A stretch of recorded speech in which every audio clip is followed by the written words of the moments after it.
you? Howdy, how are you doing? I'm doing pretty well. It's very good to see you again. Great to see you.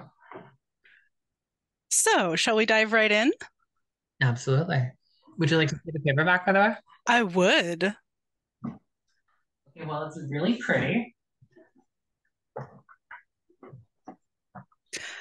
Oh, look at that gorgeous hair. Oh, yes. And it also Kira indeed. and it has like a further reading list. Ooh. Nothing particularly like wild, but just a place people can start before they come after me. So, what kind of things are on the reading list? Well, first, texts to read. So Herodotus's history is probably a good idea. The Iliad, obviously. I put the Caroline Alexander translation, although I've heard really good things about the Wilson one, but I haven't had a chance to read it yet. Yeah. But I Did you read her? Did you read her Odyssey? I think we yeah, talked no, about her that. Odyssey's on the list, yeah. And Statius is Achilleid. I really don't have a preferred translation for that one. Yeah, there aren't many. Yeah, exactly. Then I have some sort of reception history related readings, specific because I think that's kind of useful, especially if someone is like, "What is she doing?" Have you read Jan Osman's Moses the Egyptian? No. Oh, Oh, that sounds super fun. interesting. Yeah, it's basically a history of cultural memory in Europe of Egypt from the Roman period through Freud. Whoa. That sounds a little bit like a wild ride. Oh, it's incredibly fascinating. It's insane, but it's incredibly fascinating. Then there's a book from it's called Helen of Troy and Her Shameless Phantom. It's Norman Austin's book. It's just sort of a history of the Stesichorus versions. Hmm. There's an early history of the myth of Achilles on Skyros, just to sort of fill in some of the relatively early stuff. And did you see the Trans Antiquity book? It came out in Yes. 2019. Yeah, yeah. Yeah. Oh, it's so wonderful. And then there's the transvestite Achilles, gender and genre, and Statius as Achilleid, like Hmm. much Hmm. older. Then I A very academic title. Like it's all the notes. oh very. Then there are just some things people can start with for reconstructing the Bronze Age world. I got not as lucky as people now because 1177 BC was not released as a Oh, popularizing yeah. book when I was working on Wrath Goddess, but it's probably a good place for people to start now.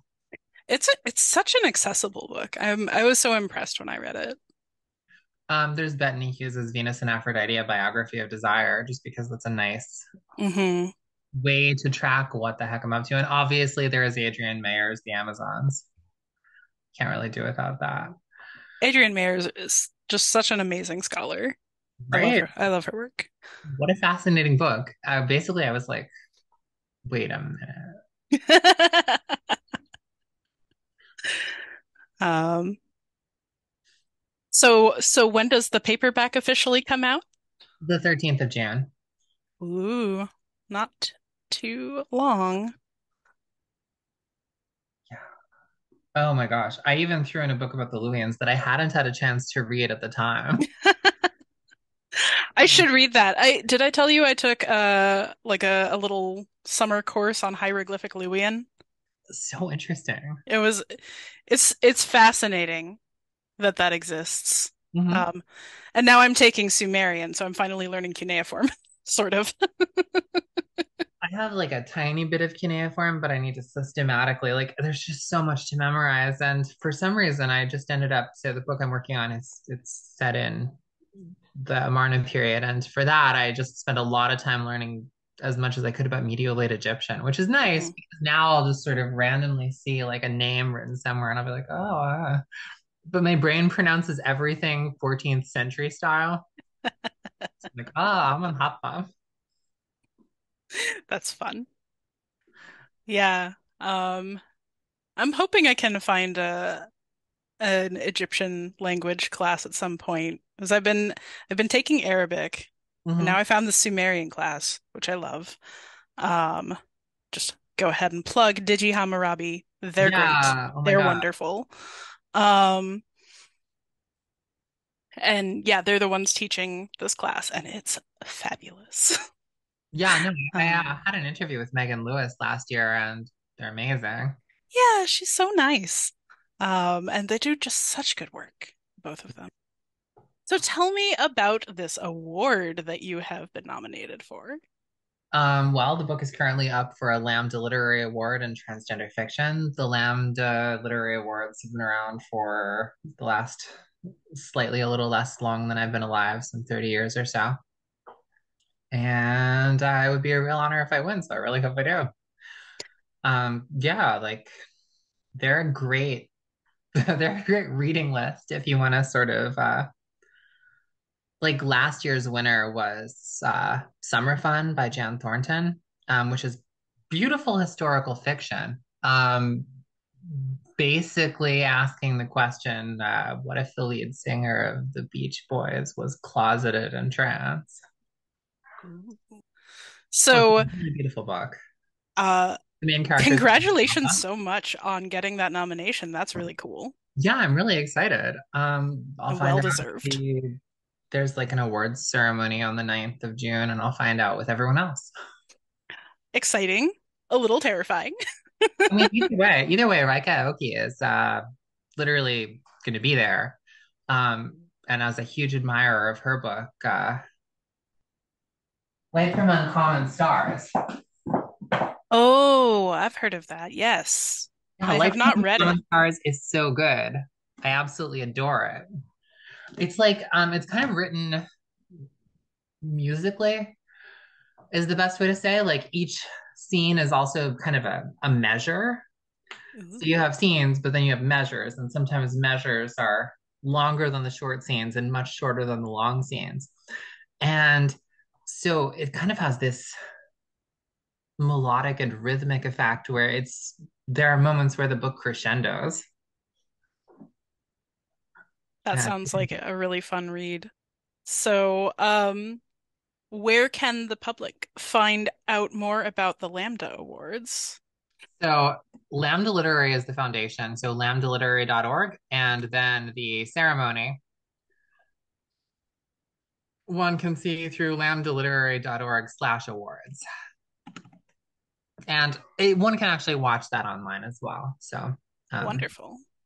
one doesn't have to be in New York. And for your book, are the paperback pre-orders live yet? Paperback pre-orders are definitely live. Definitely, I have no idea how many people tend to pre-order things in paperback specifically. It's not as much of an occasion, but I'm definitely hoping people vibe with it because it is a gorgeous paperback and it does have a reading list. Um, I might That's have to actually, get it myself because I got the book initially as an audiobook, but I'm gonna mhm. want to sit with it, I think. Oh yeah, this is a. I really like the paperback. Like, Yeah. I'm a big paperback person myself. Like I've never liked hardcovers. So I mean, my hardcover has the most beautiful cover I've ever seen. there's a there is a reason that I was happy to use that as a background image. That is absolutely stunning, unusual colors, and it just makes the fire stand out so well. But Yeah, we but sort the of. paperback cover is very pretty too. Yeah, it's like I like them both. I Hmm. definitely couldn't pick one. I really like the way that I really like the way that this one is kind of yells that it's subverting the classical retelling. Yes, the very like classical statue face, but in black and red. Oh, gorgeous. Yeah, we had to do a bit to get the either ochre or blood spatter just right. It could be either. Really, what's the difference?